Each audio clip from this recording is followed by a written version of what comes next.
Olá, seja muito bem-vindo ao Conexão RS desta quinta-feira. Hoje damos sequência à série de entrevistas com os pré-candidatos ao governo do Rio Grande do Sul. Vamos receber aqui a pré-candidata ao governo gaúcho pelo PP, Ana Amélia Lemos. Fique conosco, a gente vai para um rápido intervalo, já voltamos.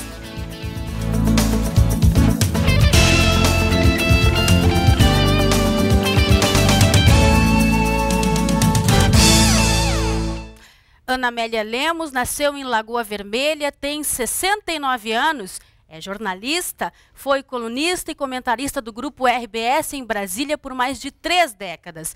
Em 2010, foi eleita senadora com quase 3,5 milhões de votos.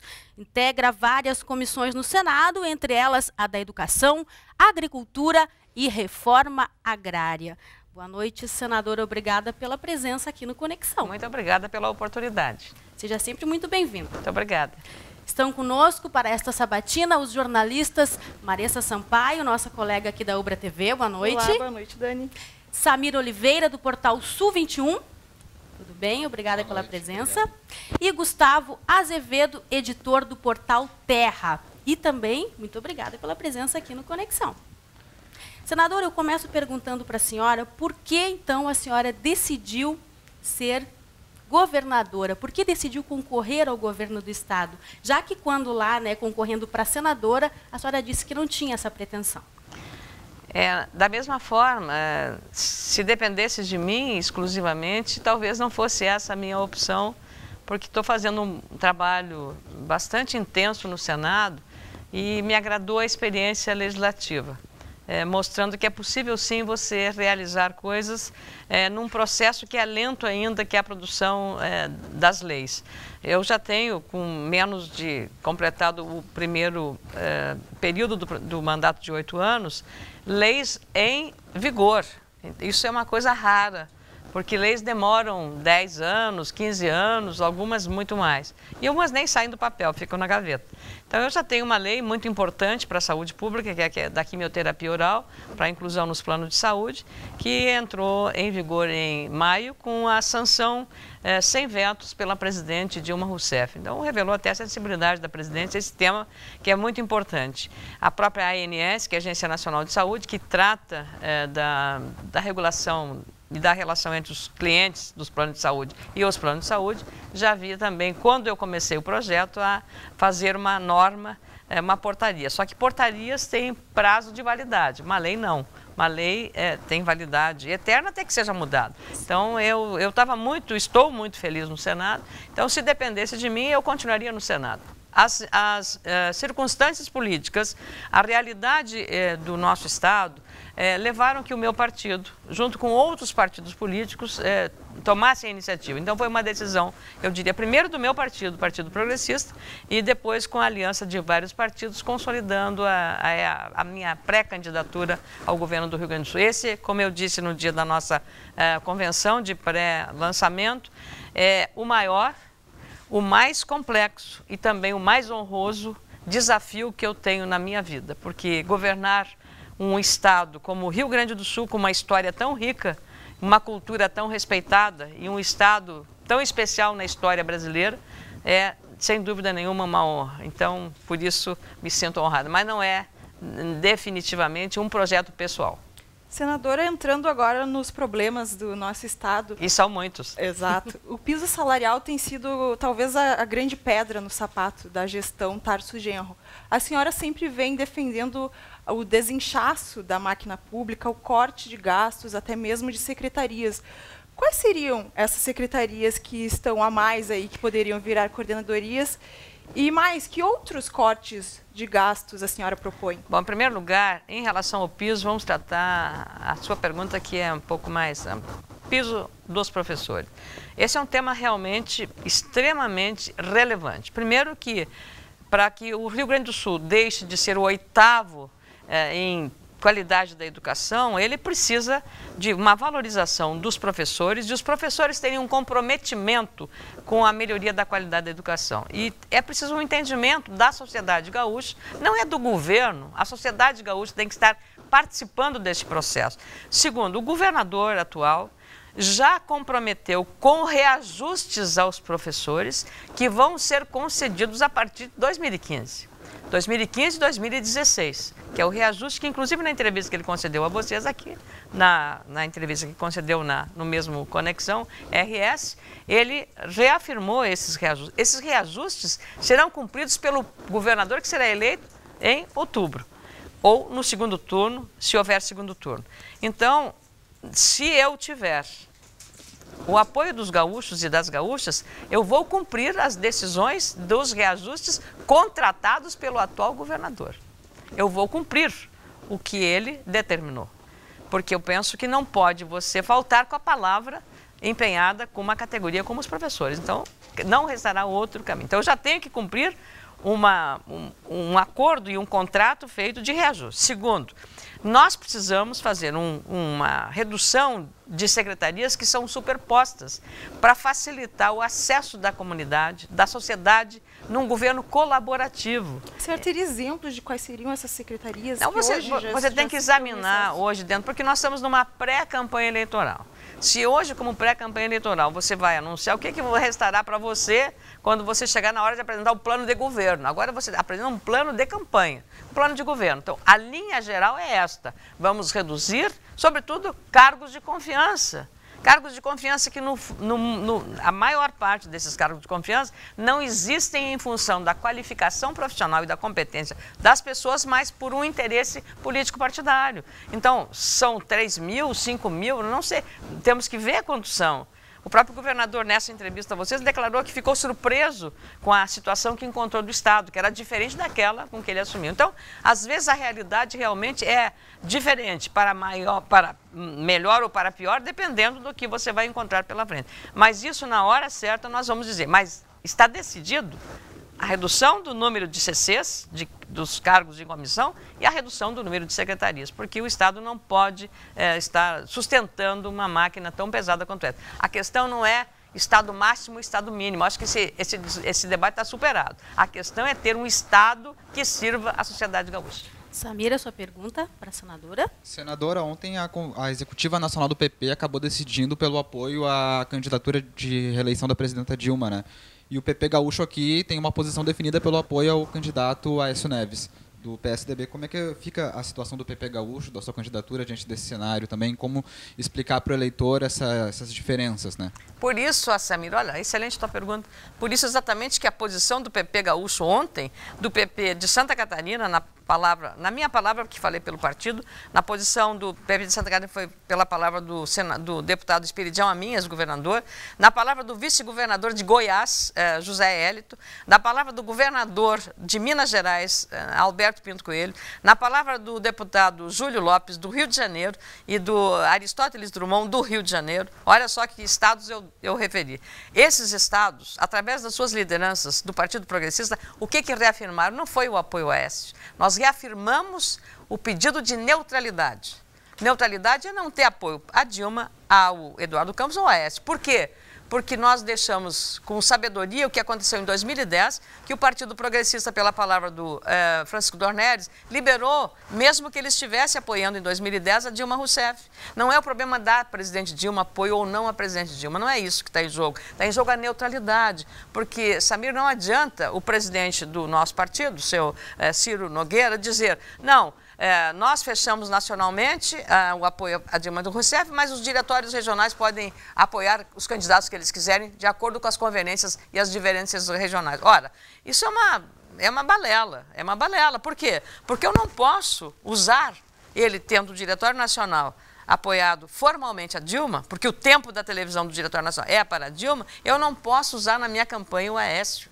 Como não pode usar um candidato que defende o Eduardo Campos, o Eduardo Campos. Então, veja só, é uma decisão. E nós, o que ontem brigamos, eu já, inclusive, entrei com uma ação cautelar no TSE, já foi relatado, ontem foi designado um relator, para considerar nula os efeitos da convenção de ontem, porque nós percebemos claramente que havia uma tendência majoritária favorável à neutralidade, que era a coisa mais inteligente de fazer, porque nenhum presidente da República vai dispensar o apoio do PP, são mais de 40 deputados. Ora, se em 2010 a Dilma não teve o apoio do PP, e ela botou o Ministério da Cidade na mão do PP, você acha que um futuro presidente, qualquer um que seja, vai dispensar o apoio do PP? Não precisa ser em troca de cargo nenhum, apenas ter uma combinação de ajuste no programa de governo. É uma coisa tão singela, mas não, lamentavelmente deu o tumulto que deu por conta de uma atitude, eu diria, autoritária do presidente do partido. Gustavo? Senadora, a senhora enfrentou algo semelhante nas últimas eleições para prefeito? Sim. Foi diferente. Não, foi bem diferente. Foi bem diferente, mas... Não dá para comparar. Não dá para comparar. Isso é uma questão de diretor nacional, de uma sucessão presidencial, em que estavam envolvidos 8 estados, 7 estados, em que a questão era de neutralidade, tá? Não ter a opção de candidato. Então é diferente. Eu fiz e faria tudo de novo. Por quê? Porque hoje muitas pessoas estão entendendo o apoio que eu fiz à Manuela, em que inclusive teve uma representação muito favorável ao PP em Porto Alegre. O PP tinha uma posição inexpressiva, eu diria, ou pouco expressiva na administração municipal, com o prefeito Fortunati, que é meu amigo e eu admiro muito. E com meu apoio à Manuela Dávila, contrariando uma decisão da executiva municipal, eu acabei propiciando ao partido uma ampliação da presença dele na administração municipal, com a minha atitude. E também uma possibilidade de que houve uma compreensão, especialmente no interior do Estado, de uma maior inserção da juventude, que nós não tínhamos muito participativa dentro do PP, um partido conservador, de interior, todos esses preconceitos que tem com o nosso partido. Essa juventude viu isso porque a Manuela encarna o quê? A juventude, uma jovem que faz muitos votos exatamente tendo o apoio da juventude. O que aconteceu com isso? A juventude voltou a apoiar. Então, hoje nós temos um movimento de jovens no Partido Progressista extremamente vitalizado, graças a isso. Mesmo que a Manuela agora apoie o governador Tarso? Não, mas eu não...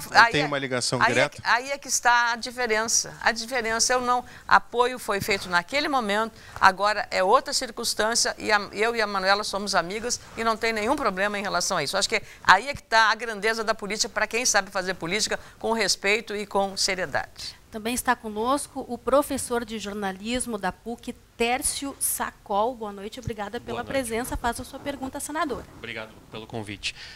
Perguntar para a senadora, já que a gente entrou nessa esfera da campanha eleitoral, que é uma pré-campanha ainda, deve engrossar nos próximos meses. Senadora, se espera uma polarização. Muito se fala em polarização, Rio Grande do Sul é um estado de polarização. É permanente Grenal, né? Exatamente. Disputa Grenal, a grenalização. E eu pergunto para a senhora, senadora, se preocupa a repercussão que teve aquele discurso do deputado Luiz Carlos Reis, que foi amplamente repercutido pela imprensa e que pode vir a ser usado por seus opositores na sua campanha, ele que acabou colocando algumas expressões que acabaram sendo alvo de partidos que fazem oposição ao Partido Progressista aqui no Rio Grande do Sul. A senhora teme que isso seja usado de alguma forma contra a senhora na campanha? As pessoas têm que ser, digamos, cobradas pelos seus atos. Se eu tivesse dito essas bobagens inconvenientes, eu jamais diria uma coisa dessa, porque nunca foi do meu estilo.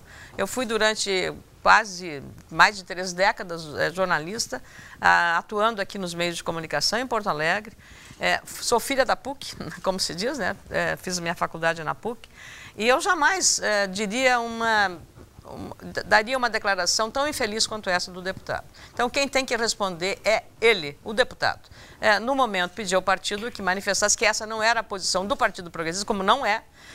Nós não temos esse discurso radical, não é esse o nosso discurso, é um discurso de convivência e de respeito a todos. Causou constrangimento essa declaração? A mim, sim, claro que causou, evidentemente causou muito constrangimento, porque eu jamais diria, eu não concordo com isso. Agora, nós estamos num regime democrático, as pessoas dizem o que querem e podem fazer o que querem também. Então, eu não posso também botar uma mordaça na boca de um deputado, de quem quer que seja. Senadora, então, nós não caberia uma punição por parte do partido? Não caberia uma punição ao deputado? O partido fez naquele momento, fez uma nota pública que foi de conhecimento geral de todos, porque o partido, na mesma instante, fez essa manifestação. Então, eu acho que esse episódio está superado e trazê-lo de volta me parece assim, já que não pode dizer que a senadora é desonesta, que a senadora é corrupta, que a senadora não trabalha, que a senadora é comprometida com não sei o quê, com as coisas ilegais. Já que não pode dizer isso, então vem por um discurso. E não é, a sua pergunta está bem feita, bem formulada, não é o problema da sua pergunta, é o que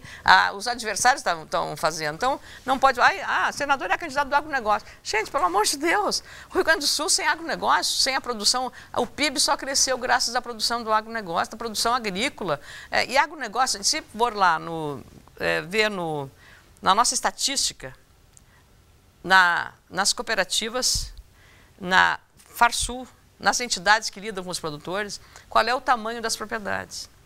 Qual é o tamanho das propriedades no Rio Grande do Sul? A média são médios produtores, até 300, 400 hectares. São médios produtores. Gente, então é o seguinte, aí um governador vai lá na Expo Inter, festeja, chega lá, diz que foi recorde de venda, de máquinas, de animais, de tudo, um sucesso. Aí, de uma hora, não. Aí, esconde tudo isso, não. É candidata do agronegócio. Aí, esquecendo, daí vai na Cotrijal, lá na Expo Direto, aquela coisa, maravilha, o Brasil inteiro se reúne lá, de novo, festejando. O PIB gaúcho só não foi negativo por conta do desempenho do setor agropecuário. Mas, senadora, como é que a senhora e o partido vão tirar essa... digamos assim, essa peste. E, além do mais, como resolver isso em relação ao eleitorado urbano, Porto Alegre, Grande Porto Alegre, mudar esse, digamos assim, essa situação, esse panorama que o Partido Progressista tem? Você acha que eu não, lá em 2010, que esses mesmos adversários não fizeram todas essas colocações? Sim, não, claro, mas fizeram. Agora Sabe quantos votos eu fiz em Porto Alegre? Uma outra eleição. Sabe quantos votos eu fiz em Porto Alegre em 2010, que não era uma pessoa conhecida, que ninguém sabia como eu seria como parlamentar, eu era apenas uma jornalista. 400 mil votos. 400 mil votos. É muito voto, tá, para dizer uma candidata de um partido conservador. E a sociedade tem o direito à escolha de... Então não adianta assim, tentar carimbar, porque as pessoas são informadas hoje. As redes sociais têm um poder muito maior do que essa manipulação de tentar destruir reputações. Isso é uma tática muito conhecida, mas eu já estou vacinada desses negócios. E eu sei que a sociedade gaúcha, a eleitora gaúcha, são muito conscientes. Não adianta tentar fazer a cabeça. Se dependesse, aliás, você vê, nós temos setores que são fundamentais para a nossa economia. A região da produção de fumo, por exemplo, é uma região importantíssima. Tipicamente agricultura familiar. Propriedades de até 5 hectares, máximo 20 hectares. Olha, mais do que a agricultura familiar disso, 5 hectares, gente, 20 hectares. Aí você vê Santa Cruz do Sul, Venâncio Aires, vê Canguçu, que é a capital da agricultura familiar brasileira.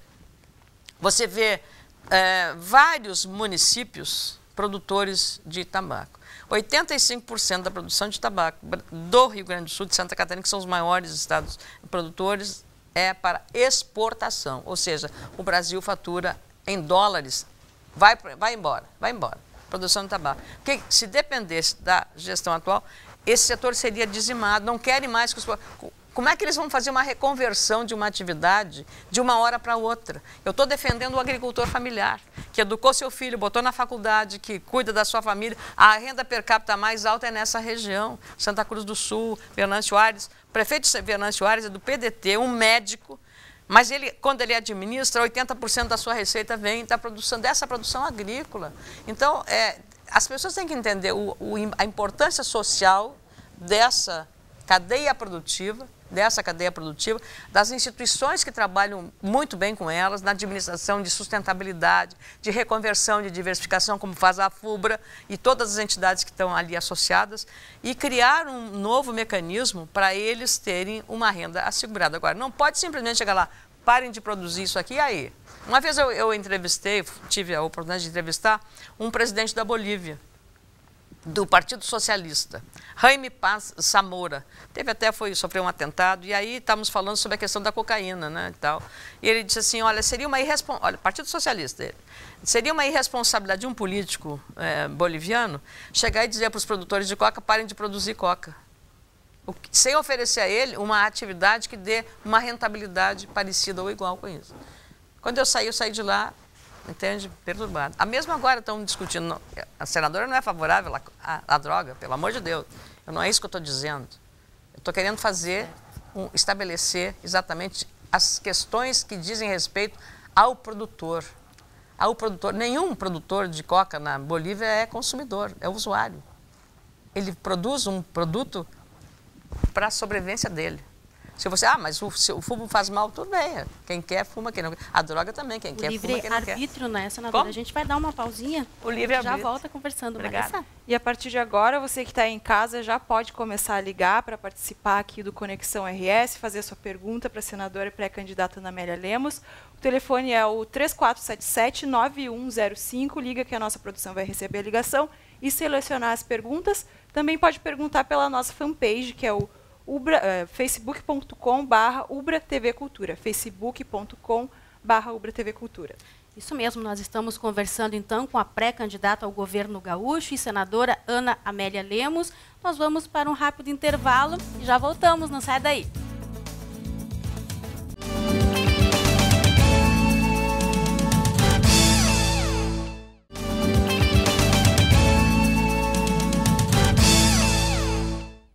Voltamos e lembrando que o Conexão RS de hoje está sendo transmitido para todo o país a partir do portal Terra. Então, né, quem que tiver a oportunidade, vá lá, acesse e assista também.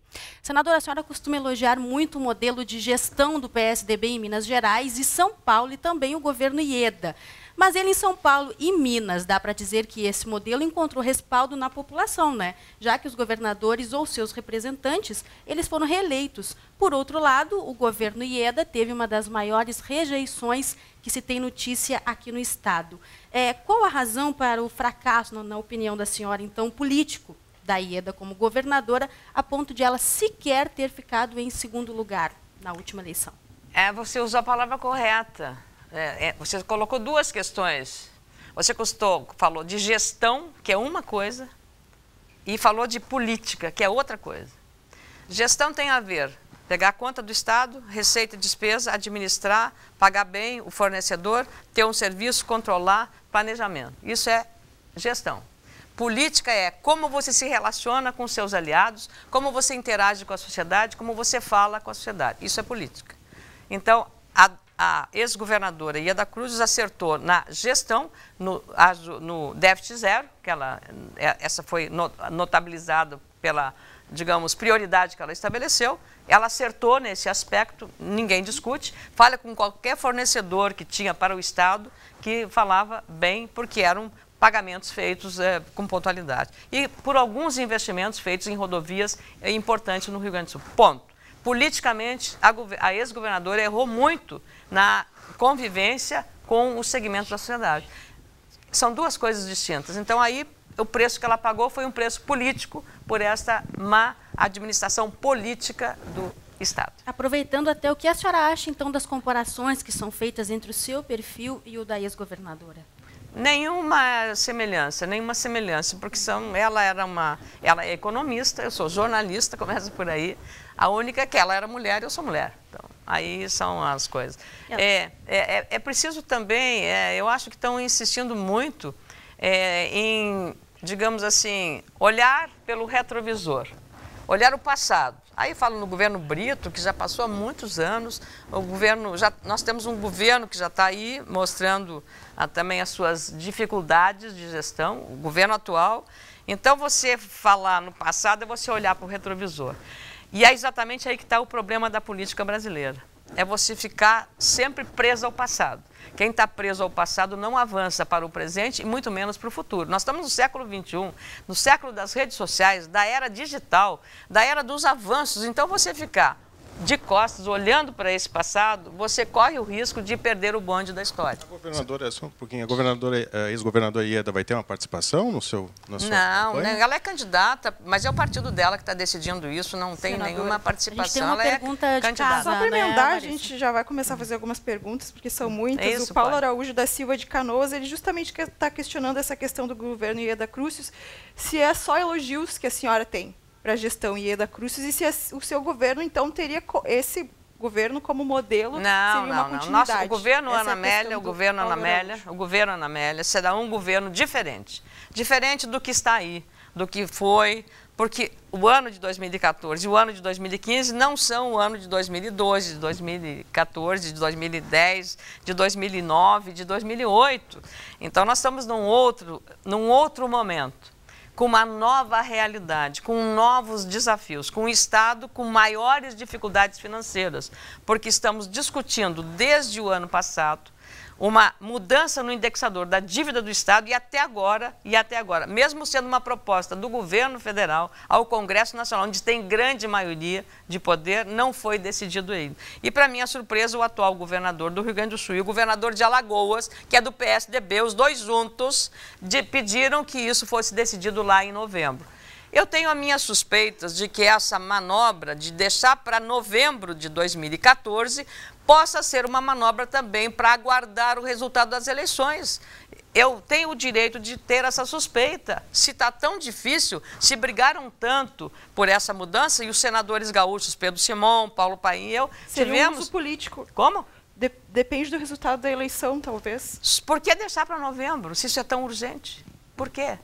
Se todos os governadores estão dizendo que isso é fundamental, por que o governador do Rio Grande do Sul, quem disse isso, foi respondendo a um questionamento meu, foi um senador do PT, que é candidato ao governo do Rio de Janeiro, senador Lindbergh Farias, que preside a Comissão de Assuntos Econômicos do Senado Federal. Mas quando isso é eu questionei, grave. Hã? Isso é muito, não, politicamente, para mim é incoerente. Porque se vinham brigando para logo deliberar sobre isso, e agora eles fizeram um acordo, porque foi isso que o senador Lindbergh disse, quando eu o cobrei, foi um acordo dos dois governadores, do governador do Rio Grande do Sul e do governador de Alagoas, que é do PSDB, Teotônio Vilela Filho. Senadora, a gente tem uma pergunta da Elaine Dornelles, ela é professora de Sapucaia do Sul. Ela disse que o ICMS é muito alto aqui no nosso estado, né? E a sua proposta, então, para diminuir os impostos? Olha, a nossa margem é não aumentar impostos. A nossa margem é não aumentar impostos. A redução dos tributos terá que ser feita de forma muito inteligente nas áreas que for possível fazer isso. Porque se eu penso, hoje falei até com uma líder empresarial de grande expressão, e ela me dizia assim, hoje a burocracia do Rio Grande do Sul é mais cara do que a carga tributária. Olha só, prestem atenção. A burocracia que você tem aqui no Estado é mais cara do que a própria carga tributária. Então, nós temos que olhar as questões como elas são e quanto custa essa carga tributária em relação à demora e à burocracia. Qual é o custo da burocracia? Quando você perde tempo numa estrada, ou quando você demora para receber um documento que você precisa, ou de um laudo, ou de qualquer autorização, ou de uma licença do setor público, quando você demora para receber, você está tendo uma oneração do seu empreendedorismo, da sua produção, da sua qualidade empreendedora no Estado. Então, isso é um custo maior do que a própria carga tributária cobrada pela nossa telespectadora. Senadora, outra questão bastante complexa no Estado é essa disputa entre indígenas que querem o acesso aos seus territórios e produtores que estão nesses territórios há décadas, né? Como é que a senhora se posiciona desse debate e também qual seria o papel do governo do Estado, já que é uma questão majoritariamente federal, mas o governo do Estado, por ser no seu território, né, tem também algum papel nisso? Qual a sua opinião sobre esse tema? Primeiro ponto, é indiscutível, porque é uma cláusula pétrea da Constituição, o direito dos indígenas à demarcação. Ponto. Não se discute isso. Ponto 2. Não se discute também, e não são décadas, são, às vezes, séculos, da titulação legal das terras desses agricultores. E, de novo, no caso, pequenos agricultores, pequenos. O enclave da Mato Preto, da reserva de Mato Preto, entre Erebango, Getúlio Vargas e Erechim, é uma prova clara de que foi feita uma reserva, e no meio da reserva tem um cemitério de imigrantes europeus. Como é que você faz uma reserva tendo ali um cemitério de imigrantes europeus, que vieram séculos 1800, início do século XIX? Então, a questão que tem que ser colocada é, primeiro, os laudos de demarcação das terras são feitos exclusivamente por antropólogos da FUNAI. Não dá nenhuma chance a uma discussão, nem administrativa, nem de outra natureza para quem está naquela terra há séculos questionar. É justo, num Estado democrático de direito, essa situação? Penso que é preciso exatamente cuidar desses aspectos. E foi aí que o governo e o ministro José Eduardo Cardoso entrou nesse debate. Mas entrou, penso que tem que ser de uma forma trazendo os antropólogos, não os antropólogos só da FUNAI, trazendo antropólogos independentes de universidades, trazendo especialistas, historiadores, para uma demonstração clara do ponto de vista histórico se ali de fato havia uma reserva indígena. Então, é esse, com muita racionalidade e com muito senso de responsabilidade na mediação dos conflitos, que você deve atender. A senhora defende que passe ao Congresso essa responsabilidade de... Acho pertinente que passe ao Congresso. Acho pertinente porque o Congresso Nacional, enfim, o Congresso Nacional é a representação legislativa da democracia. No regime democrático, você tem 3 poderes, um equilíbrio de poderes, o Executivo, o Legislativo e o Judiciário. Então, quando você anula a participação do Congresso Nacional, você está também, de certa forma, fragilizando a própria democracia. Senadora, a senhora é uma defensora do municipalismo, a senhora vem com uma atuação nisso, numa comissão inclusive. Como é que a senhora vai trabalhar isso sendo governadora? Como é possível um governador trabalhar com isso, sendo as leis como estão? Não, olha, a situação dos municípios é tão aguda quanto a situação dos estados. A principal fonte de receita dos municípios, 70% dos municípios brasileiros têm até 20 mil habitantes. Então, são pequenos e médios municípios. 70% da receita, eles são desse tamanho. E a receita desses municípios, 80% dela advém do Fundo de Participação do FPM, que é uma siglazinha-chave. Dos estados é o FPE. O que acontece? Esse fundo é composto por 2 impostos federais, o IPI e o Imposto de Renda. Então, um prefeito municipal de uma cidade de 5 mil habitantes, vamos falar, está administrando o seu orçamento, no meio do caminho, o governo federal vai lá e diz assim, bom, tá uma crise, vamos dar uma ajudazinha para a indústria automobilística. Não é para trator, hein? É para a indústria automobilística. Nossa cidade já está atulhada de carro. Aí dá desonera, tira o IPI. Quem é que vai pagar essa conta? O município. O município vai pagar a conta, porque o governo desonerou com o dinheiro que ia para o FPM ou para o FPE. Então, cai a receita dos estados e dos municípios. O estado do Rio Grande do Sul é um estado agrícola, é um estado exportador. Lei Candir. O que era a Lei Candir? Era devolver ao estado o incentivo que o estado exportador dá para a exportação, para você não onerar a exportação, porque a exportação brasileira tem a competitividade. Quanto é que nós recebemos de retorno da Lei Candir? 15%. É inacreditável isso. Então você tem que encontrar mecanismos inteligentes de converter esta Lei Candir numa coisa prática para aumentar a receita. Agora, existe um descompasso, uma distorção gravíssima no compartilhamento das responsabilidades das receitas entre União, Estados e municípios. Eu costumo dizer que a nossa federação é formada pela prima rica, a União, que concentra 60% de tudo que arrecada, os estados, que são os primos remediados, 23%, e os municípios, que são os primos pobres da federação. Mas a senhora, sendo eleita governadora, essa causa não acaba perdendo força lá dentro do Senado? Não, pelo contrário. Nós vamos dinamizar a descentralização. E descentralização você vai ter que contar com os municípios. Por exemplo, você vai resolver um problema de estradas, ou um problema até de vigilância de câmeras numa região. Como foi tentado aqui, não se conseguiu. O Estado, como parceiro, ele pode ser ativador dessas iniciativas. Nós temos prefeitos fazendo coisas maravilhosas no interior do Estado, coisas muito boas. E mais uma coisa aí, os municípios hoje têm pela lei que aplicar 15% da sua receita, 15% da sua receita em saúde. Os estados 12% e a União nada, não tem nada que obrigue a União a pagar. Os municípios, como o cidadão mora na cidade, na pequena cidade, vão lá, sabe onde é que o prefeito mora, sabe onde é que o secretário da saúde mora, onde é que o vereador mora, bate na porta e vai exigir. E quando não consegue, judicializa e o juiz manda arrumar um hospital para ele. E por isso, sabe o que está acontecendo? Os municípios, na média, não estão aplicando 15%, estão aplicando 23%, na média, 23% da sua receita líquida. e o Estado, no Rio Grande do Sul, não chega a 12%, que é o que determina a lei, a União nem se fala. E os estados ainda fazem uma maquiagem, porque pegam investimentos em saneamento como se fosse de saúde. Saneamento não é saúde, pode ser prevenção, mas não é saúde. Tércio, a sua pergunta? Senadora, em uma sabatina junto à Folha de São Paulo, a senhora destacou que uma das marcas de uma eventual gestão sua à frente do Estado seria combate à corrupção e que tem essa política de enfrentamento. A minha pergunta advém também do que a Maressa já tinha colocado antes, que o telespectador colocou. Como conciliar? O PP, por exemplo, teve alguns indiciados na Operação Rodan. Como conciliar a questão política com esse combate à corrupção? Como fazer todas as articulações que o seu governo pode vir a demandar no futuro e, ao mesmo tempo, bancar essa força de combate à corrupção numa eventual gestão de 4 anos? Olha, se você tem coerência, você tem que executar a política com coerência. Ou seja, não tem o compromisso com o erro.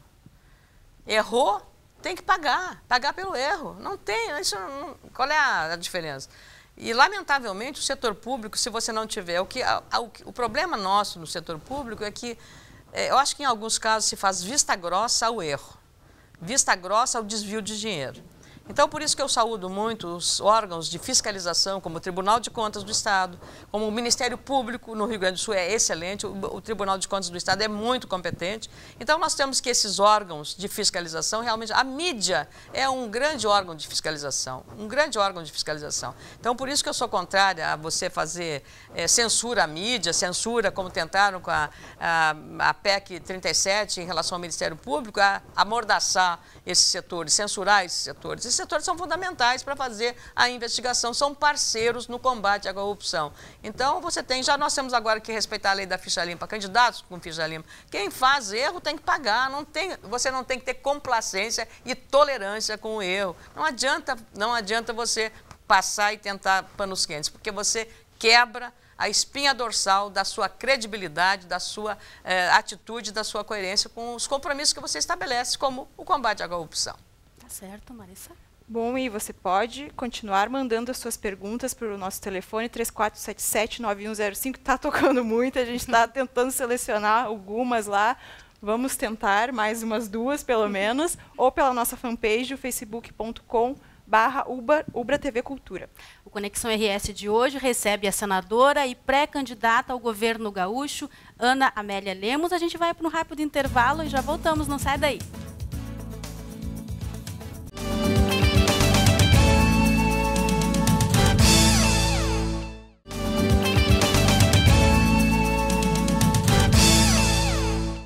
Estamos de volta hoje recebendo a pré-candidata ao governo gaúcho, a senadora Ana Amélia Lemos. Maressa. Agora sou eu que pergunto, então. A gente estava falando sobre mídia no finalzinho do último bloco. Muito se fala numa possível regulamentação da mídia. A senhora é jornalista, né? E sempre defende, inclusive no último bloco disse, que seria uma mordaça, talvez, e o governo Tarso Genro até falou no início ali em fazer um possível conselho. Como é que a senhora avalia possíveis criações de conselho, então, para estudar a mídia? Um conselho que viesse aqui na Ubra, nesse programa, estabelecer as regras com que esse programa deva ser feito, eu jamais vou concordar. Então, todo conselho que tiver por objetivo se intrometer na liberdade de expressão, seja de veículos de comunicação, rádio, TV, jornal, redes sociais também, é condenável. No regime democrático, isso não pode acontecer. Eu acho que as empresas têm muita responsabilidade. O pessoal fala como é que se diz, da mídia golpista. Eu acho que quando você tem... você teve apoio hoje, as pessoas têm transferir para terceiros os seus problemas, quer dizer, como quer tapar os seus problemas, não quer reconhecer as suas dificuldades, tem que achar um culpado. Em vez de olhar, fazer uma autocrítica e dizer onde é que está o erro, onde eu estou errando, não, a culpa é da mídia, a mídia é culpista. Né? Não, olha para si, faz uma autocrítica. A senhora não concorda que a mídia é democrata e tucana, como disse o governador Tarso Genro? Como? A senhora não concorda, então, que a mídia é democrata e tucana, que foi uma afirmação do governador? Vocês são tucanos aqui? Vocês são tucanos? Ninguém aqui é tucano. Eu posso dizer por mim. Não, essa é a questão. Vocês são a mídia. Aqui está a PUC, aqui está o Terra, aqui está o Portal 21, vocês são apresentadoras da Ubra TV. Ninguém aqui é tucano. Então, eu estou num programa livre, num programa democrático. É isso que tem que continuar. Agora, você ficar jogando isso ou aquilo, é, de novo, a tentativa de tapar o sol com a peneira, esconder embaixo do tapete os problemas reais que existem. Não é a mídia culpada. As pessoas têm que olhar para os seus pecados, olhar para si própria, fazer autocrítica. Pô, alguma coisa... Será que todo mundo está errado? Está todo mundo tucanô? Convenhamos, né? Vamos achar os problemas reais do Estado, porque falar essas coisas são, digamos, eu acho que falta até de respeito com a sociedade gaúcha. Agora, senadora, ainda no assunto, como vai ser a sua gestão na TVE, então? Vai ser uma gestão de qualificação, democrática, respeitando toda a legislação em relação aos horários, porque você sabe que para determinado tipo de programação tem que respeitar a faixa etária de quem assiste a televisão. Isso tudo é conhecido. Vamos trabalhar com muita responsabilidade, fazendo uma TV a serviço do Estado. A gente tem pergunta de telespectador. Maressa, temos? A Beth Michel, de onde, produção? De Canoas, ela quer saber como vai ser a sua política para os produtores de fumo. Olha, vai ser continuar defendendo o direito dessa agricultura familiar, fumageira, desta região, que é extremamente, socialmente muito importante. Foi criado, inclusive, agora, uma associação de municípios produtores de tabaco, que é o nome que se dá. O presidente desta associação é o prefeito de Santa Cruz do Sul, Telmo Kirsch, que é do meu partido, um excelente prefeito, que, fazendo economia, cortando secretarias municipais, teve dinheiro sobrado para pagar o piso dos professores em Santa Cruz do Sul. Então, esse apoio a esse setor eu sempre dei como jornalista, agora como parlamentar, tenho acompanhado no Ministério das Relações Exteriores, que vai ter uma convenção sobre a questão do tabaco na Rússia, em outubro, então estava lá defendendo que pelo menos tivesse o setor da produção, a FUBRA, o sindicato dos produtores, dos agricultores, que são pequenos agricultores familiares, das prefeituras municipais que são vinculadas, que dependem dessa produção, que tivessem pelo menos participar como ouvidores, como assistentes na convenção que vai acontecer, na conferência que vai acontecer na Rússia. Senadora, o Partido Progressista critica bastante alguns reajustes dados pelo governo Tarso ao funcionalismo, né? Alguns até para anos que vão além do seu mandato. Como é que vai ser a sua política de reajustes para o funcionalismo? Como é que vai ser a relação com esse setor que tem tanta força de pressão, né, junto ao governo e aos deputados da Assembleia Legislativa? Em primeiro lugar, eu já dei uma demonstração clara de respeito a reajustes aos professores. Ele já deu. Ele comprometeu o que não poderia ter feito. Porque se ele não for reeleito, melhor dizendo, se ele não for reeleito, caberá a quem vier, o Sartori, o Vieira da Cunha ou a senadora Ana Amélia, fazer o cumprimento daquilo que ele assumiu com a categoria. Então, se eu estou dizendo, tudo que ele fez de contrato com as categorias será respeitado. Porque em 2002, não sei se vocês se lembram, o Lula, para ter a confiança dos brasileiros e da economia globalizada, o que ele fez? Uma carta aos brasileiros, uma carta se comprometendo a respeitar contratos. Eu não sou Lula, eu estou só lembrando desse episódio para dizer que o compromisso de um líder que vai ter uma responsabilidade enorme é de respeitar contratos, dar segurança jurídica, segurança sobretudo a categorias muito importantes como a dos professores, a dos policiais, a dos servidores públicos. Penso que a valorização do servidor público vai aumentar muito mais na medida que o próprio servidor tiver consciência de que ele é um prestador de serviço a quem paga o seu salário. Não é o Estado que paga o salário. Quem paga o salário é você, eu, nós é que pagamos com os impostos que nós pagamos. O salário do servidor é pago pelo cidadão. E por isso, quando o servidor público tiver uma atitude de absoluta eficiência com o contribuinte na prestação do serviço, a valorização será imediata. A sociedade é que vai levá-lo a esse upgrade, a essa melhoria de qualificação, a essa melhoria de desempenho que vai exigir de um governante valorizar pela recompensa a esse bom serviço prestado. Mas hoje as queixas são muitas, então nós temos que ter essa consciência de que o servidor está a serviço do Estado. Os governos têm que estar a serviço do cidadão e não o contrário. Hoje o cidadão é que sustenta os governos e não recebe nada em troca. Então é essa, o viés que nós temos que adotar numa gestão que qualifique a cidadania de verdade, não só de conversa, de propaganda, de marketing, mas de fato e de direito, que ele saiba quando ele vai pegar algum documento, vai ter um atendimento, que ele seja bem atendido. Isso. E depende não do governador, depende da atitude do servidor que está ali na ponta atendendo o cidadão contribuinte. Senadora, a gente tem mais uma pergunta de telespectador, né, Marisa? Só tem agora 11, 12 minutos de programa, então vamos ser mais breves aqui com as perguntas. O Léo Medeiros, de Porto Alegre, ele quer saber se a senhora acha que é coerente e se combina uma aliança entre Maluf e Dilma. O que a senhora acha dessa aliança? Eu nem discuto, porque eu estou fora. O meu PP é do Rio Grande, o Maluf é de São Paulo, o Maluf está apoiando a presidente Dilma, está apoiando o Alexandre Padilha no governo de São Paulo e apoiou o Cláudio Haddad. Mas é porque fica essa confusão na cabeça do eleitor, né? Eu acho que fica. O Rio Grande do Sul é uma ilha?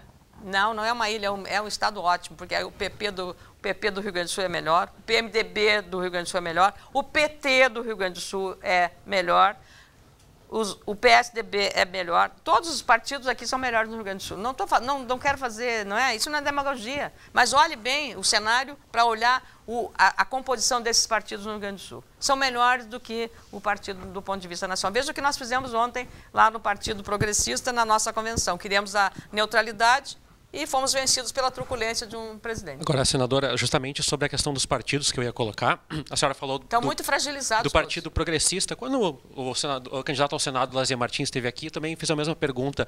As pessoas têm uma dificuldade muito grande de diferenciar projetos, até porque essas alianças em âmbito nacional, elas acabam sendo muito diferentes em âmbito local.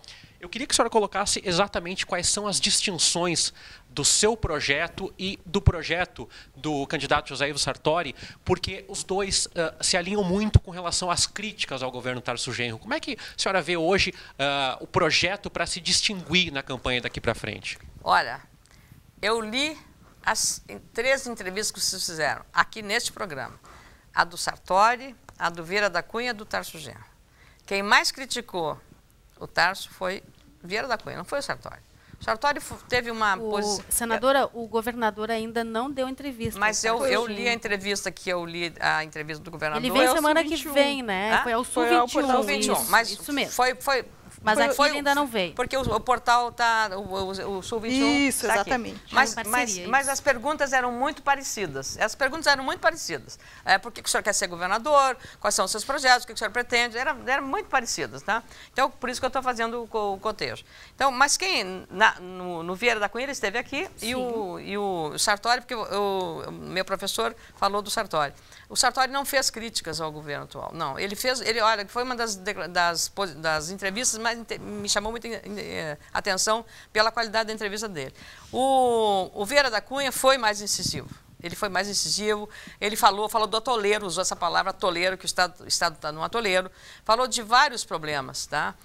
E se posicionou. E também no caso dele, veja só, o partido dele, o PDT... Compunha o governo até há pouco tempo. Até pouco, e apoia a Dilma. Né? Então, você começou o enunciado da pergunta, muito interessante, sobre a questão da fragilidade dos partidos políticos. E, de fato, você aponta uma coisa grave no Brasil, muito grave. Eu acho que a fragilidade está revelando. Por exemplo, a minha eleição, a votação que eu obtive foi uma votação muito maior do que o tamanho do Partido Progressista. Não é, estou me achando, não é isso. É que foi. O tamanho de 800 mil votos teve a bancada federal do meu partido. Eu tive 3,5 milhões. Então, eu tive votos de outros lugares. Porque o eleitor hoje, ele olha para a imagem de um candidato e ele vê o que fez, quem é, o que vai fazer. Isto é que está hoje acontecendo, uma escolha por pessoas. Isso é ruim, senadora? Eu acho que, do ponto de vista de política, ele é ruim. Eu fui beneficiada por isso, mas não é... Agora, por que isso acontece? Porque os partidos não estão respondendo adequadamente às demandas da sociedade. É isso, essas confusões que acontecem que ele não consegue entender. Como ela lembrou bem, Maluf, Dilma, não... Sabe? É confuso, né, senadora? Como? É confuso, né? Muito confuso, muito confuso porque não há uma conveniência ideológica nisso, não há uma coerência ideológica em relação a essas alianças. Não há, não há. Agora, ninguém pode botar, digamos assim, ninguém pode assim, jogar pedra, ninguém. Porque todos os partidos estão vivendo os mesmos dilemas da identidade e da própria coerência. Gustavo? Então, o PT não pode atirar pedra, é o primeiro que não pode atirar pedra, né? Porque, como você lembrou aqui, Maluf está com a gente. Eu estou fora do Maluf, não quero ver nem perto. Gustavo. Sobre essa questão do funcionalismo, o governo Ieda enfrentou alguns movimentos sociais, principalmente os CPRs, foram fundamentais, digamos assim, no desgaste do governo. A senhora está preparada para enfrentar essa pressão que vem desses movimentos e dos sindicatos? Olha, na democracia, você tem que ter interlocução, você tem que ter respeito, você tem que ter diálogo, conversar, esgotar o limite para entendimentos e consensos. Fora disso, não há. O confronto sempre é desgastante. O confronto leva a uma greve. E quem perde mais? Não é o professor. Quem perde mais é o aluno, que é o setor mais sacrificado. A queda da qualidade da educação, a queda, digamos, de um avanço num setor estratégico, que é a educação. Então, é isso que tem que ver. Então, o confronto, ele é prejudicial. Porque nem sempre o professor ganha o que ele está pretendendo e o aluno perde a aula. E aí tem que recuperar a aula correndo, recupera pela metade. Então, isso deteriora uma relação respeitosa de governantes e de servidores públicos. Um professor é um servidor público, mas senadora, é uma categoria que precisa muito ser respeitada e valorizada. Senadora, pode fazer, depois eu faço. Aqui no Estado a gente tem a figura do salário mínimo regional, né? Que também desperta alguns debates. A CUT e movimentos sociais, em geral, são a favor da valorização desse salário mínimo regional. As entidades empresariais, como o FIERG, são contrárias à existência dessa figura. Qual a sua posição nesse tema? Nós temos uma aliança com uma central sindical, hoje convertida num partido político, que é o Solidariedade, do Paulo Pereira da Silva, que até pouco presidia a Força Sindical. O meu vice, na chapa que nós estamos liderando, é um deputado do Solidariedade, o Cassiá Carpes. Mas o presidente do partido no Rio Grande do Sul, Cláudio Janta, tem uma interlocução com a classe trabalhadora e a agenda dos trabalhadores é uma agenda de governo. Então, esse é um debate também que vai ser feito, assim como a questão do piso do professor, que eu disse que vai ser respeitado o reajuste dado pelo atual governador, e vai ser conversado sobretudo com os principais interessados. Marissa tem uma pergunta, senadora. Senadora, já para ir encerrando, que o nosso tempo realmente está terminando. Que pena. Numa convenção do PDT, o seu ex-colega, que a gente já até citou aqui, o pré-candidato ao Senado, Lazier Martins, eu vou colocar aspas para citar o que ele disse, que a senhora é do partido identificado com a Arena, da ditadura que prendeu, torturou e matou os trabalhistas, então se referindo ao PP. O que a senhora teria para responder ao pré-candidato? Nada. E vindo de um ex-colega seu essa declaração... Não, obrigada, eu não respondo isso, não respondo. Mas aprofundando, o seu partido, o PP, embora haja essas diferenças regionais, tem várias figuras que defendem a ditadura abertamente, como o próprio Jair Bolsonaro. A senhora, então, tem essa postura. Não tem nada a ver com o que essas pessoas dizem, é isso? Olha, essas pessoas, inclusive, já pediram desculpas. As pessoas fazem acusações em público, pedem desculpas no particular. Não foi o primeiro político a fazer isso, mas, lamentavelmente, não é a atitude que eu faça e eu não tenho o que comentar. É uma atitude que só a pessoa tem que ser cobrada disso. E a resposta dada a isso, para minha satisfação, foi dada pela reação dos internautas, tá? Nas redes sociais, quando essas notícias saíram. Nos próprios veículos que reproduziram isso, veio a reação das pessoas que eu não conheço. Então, eu não precisei nem fazer manifestação. Então, na verdade, eu não posso estabelecer, não concordo com uma atitude de Jair Bolsonaro, com uma atitude dele. Não concordo com uma declaração preconceituosa dada pelo deputado Luiz Carlos Reis do Rio Grande do Sul. Uma declaração, não concordo. São declarações preconceituosas. Jair Bolsonaro preconceituosas. Não concordo. Agora, os partidos políticos são compostos como a mão da gente. Cada um dedo é diferente. As famílias da gente são diferentes. Tem irmãos que são estudiosos, tem outros irmãos que não gostam de estudar, tem um que gosta de trabalhar, tem um que é disciplinado.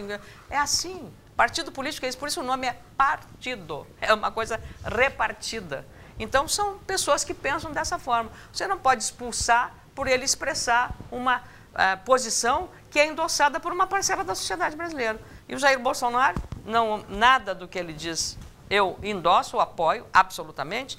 Não concordo com a declaração preconceituosa do deputado Luiz Carlos Reis, não concordo. Acho que isso é um desserviço, tá, à própria democracia, porque preconceito não é uma questão até de respeito aos direitos humanos, não é adequado a isso, não é adequado à democracia que nós vivemos. Agora, nós não podemos, no regime democrático, não, expulsa, expulsa, expulsa. Você não terá, porque nós não vivemos numa sociedade de anjos, de pessoas, e cada um tem que responder pelos seus atos. Senadora, eu quero pedir rapidamente as suas considerações finais, bem rapidamente mesmo, que o nosso tempo está estourando, e agradecer também a sua presença de todos os nossos colegas aqui no Conexão hoje. Olha, eu queria apenas agradecer e dizer que o meu compromisso é de fazer uma campanha muito limpa, muito respeitosa com os adversários. De mim, nenhuma palavra agressiva, grosseira será emitida, nem de mim, nem do meu partido, e nem da nossa aliança formada pelo PSDB, pelo Solidariedade, com muita honra pelo PRB. Então, é em nome desta aliança que nós vamos fazer uma campanha absolutamente adequada ao que a sociedade espera. Ninguém quer mais saber de um debate ideologizado, porque ideologia não enche barriga, você tem que discutir o que você vai fazer para resolver os problemas graves que enfrentam o nosso Estado, que é um Estado rico, maravilhoso e de uma cultura muito forte.